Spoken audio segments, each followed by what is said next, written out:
छात्रों, ये भारतवर्ष का पहला कोचिंग संस्थान है जिसमें आप लोगों को रामायण पढ़ाई जाती है।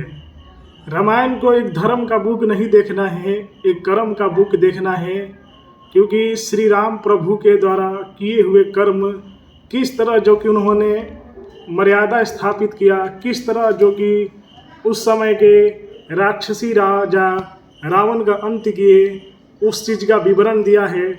तो इसे धर्म के रूप में नहीं, कर्म के रूप में देखना चाहिए और इससे प्रत्येक मनुष्य को सीखना चाहिए और राम जी के रास्ते पर चलना चाहिए। ठीक है, तो मैं भी कोशिश कर रहा हूँ अपने तरफ से रामायण कहने का, क्योंकि राम जी की भक्ति में ही सब कुछ है। तो वाल्मीकि नारद घट जोनी, निज निज मुखनि कहीं निज होनी। जलचर थलचर नभचर नाना, जे जड़ चेतन जीव जहाना। कहने का तात्पर्य है कि वाल्मीकि जी, नारद जी और अगस्त्य जी ने अपने अपने मुखों से अपनी होनी जीवन वृतांत कही। जल में रहने वाले, जमीन पर चलने वाले और आकाश में विचरने वाले नाना प्रकार के जड़ चेतन जीव इस जगत में है।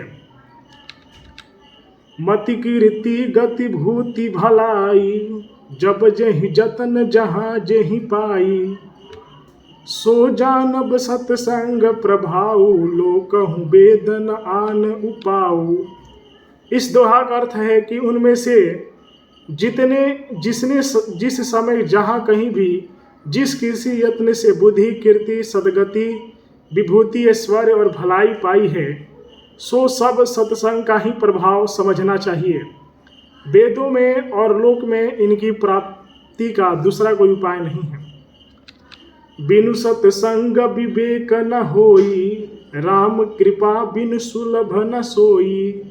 सत्संगत मुद मंगल मूला, सोई फल सिद्धि सब साधन फूला। मतलब सत्संग के बिना विवेक नहीं होता और श्री राम जी की कृपा के बिना वह सत्संग सहज में मिलता नहीं।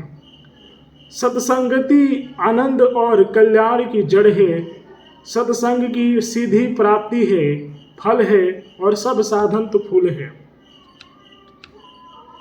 सठ सुधरहि सत्संगति पाई, पारस परस कुधात सहाई। विधि बस सुजन कुसंगत परहि, फनि मनि सम निज गुण अनुसरहि। मतलब ये है कि दुष्ट भी सत्संगी पार कर सुधर जाते हैं। जैसे पारस के स्पर्श से लोहा सुहावना हो जाता है, सुंदर सोना बन जाता है, किंतु दय योग से यदि कभी सज्जन कुसंगति में पड़ जाते हैं तो वहाँ भी सांपों के मड़ियों के समान अपने गुणों का ही अनुसरण करते हैं। अर्थात जिस प्रकार सांप का संस्कार पाकर भी मणि उसके विष को ग्रहण नहीं करती तथा अपने सहज गुण प्रकाश को नहीं छोड़ती, उसी प्रकार साधु पुरुष दुष्टों के संग में रहकर भी दूसरों को प्रकाश ही देते हैं। दुष्टों का उन पर कोई प्रभाव नहीं पड़ता। विधि हरिहर कवि को विद बानी, कहत साधु महिमा सकुचानी। सोमन सन कहीं जात न कैसे, साक बनिक मनि गुण गण जैसे। इस दोहे का अर्थ है कि ब्रह्मा विष्णु शिव कवि और पंडितों की वाणी भी संत महिमा का वर्णन करने में सकुचाती है। वह मुझसे किस प्रकार नहीं कही जाती, जैसे साग तरकारी बेचने वालों से मड़ियों के गुण समूह नहीं कहे जा सकते। यदि आप लोग रामायण की क्लासेस लेना चाहते हैं, रामायण रामचरितमानस में क्या क्या बातें लिखी गई है पढ़ना चाहते हैं, तो मेरे इस YouTube चैनल को सब्सक्राइब कर सकते हैं।